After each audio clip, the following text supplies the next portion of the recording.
wasiirka wasaaradda waxbarashada iyo tacliinta sare ee Somaliland Professor Farax Cilmi Geedole oo uu weheliyo gudoomiyaha imtixaanaadka Somaliland Daawud Axmed Farax ayaa saaka kormeer ku yimid gobolka Awdal iyagoo wasiirku uu ku urgalayay habsami u socodka imtixaanaadka shahaadiga dugsiyada hoose dhexe sare ee gobolka Awdal oo guud ahaanba Somaliland looga fadhiyo.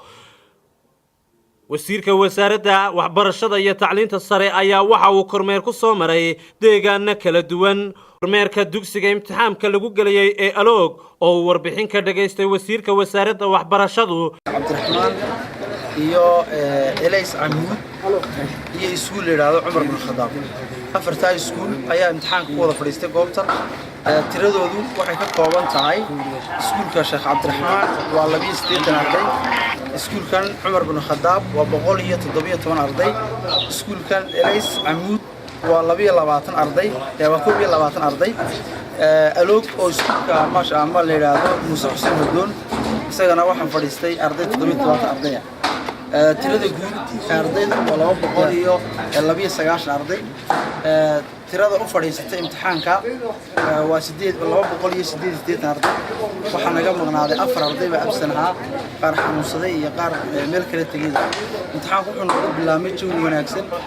waxaan rajaynaynaa inuu jawiga noogu dhamaado hadii Ilaahay aamusi. aad noogu mahadsantihiin booqashadiina aad soo booqateen. waa meel goob ku habboon in imtixaanka lagu qaado. ardaydu waxay u soo diyaar garoobaan 6 subaxnimo ayaa lagu imanaysaa goobaha hortooda iyo fadhiya imtixaankiina diyaar u ah si habsameyn ilaa hadda uu noogu socdo. sidoo kalena waxaa hadalka qaatay oo isaguna sharaxaad kooban oo guud ahaanba gobolka Khusaysa ka siiyay gudoomiyaha waxbarashada ee gobolka Awdal Umar Suldaan Indhamood. Bismillahir Rahmanir Rahiim. Allahumma salli ala Muhammad wa ala alihi wa sahbihi wa sallam.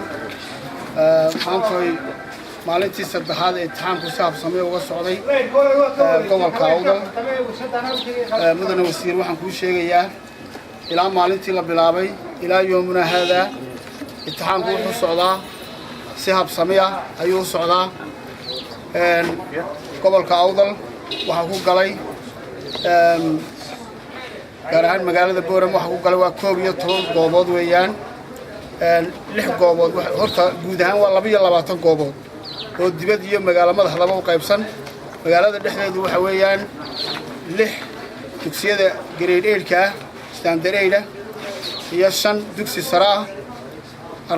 ardayda martay u fadhiisatay dugsiga sare tiradoodu waxa weeyaan 1460 arday weeyi.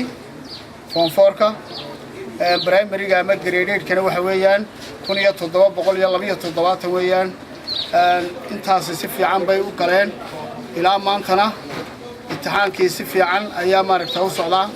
waxa jirta maaragtay maadooyinka qaar oo ardaydu ka yar cabanayaan oo leeyihiin maxaba waxbu yar adag yahay ay leeyihiin, laakiin guud ahaan cabashadu way yar tahay. nabadgelyaduna aad bay u fiican tahay.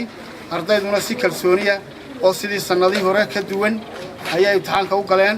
waxaad moodaa maaragtay aad iyo aad inuu sanadkani uga hufan tahay, uga degan tahay, uga kalsooni badan tahay.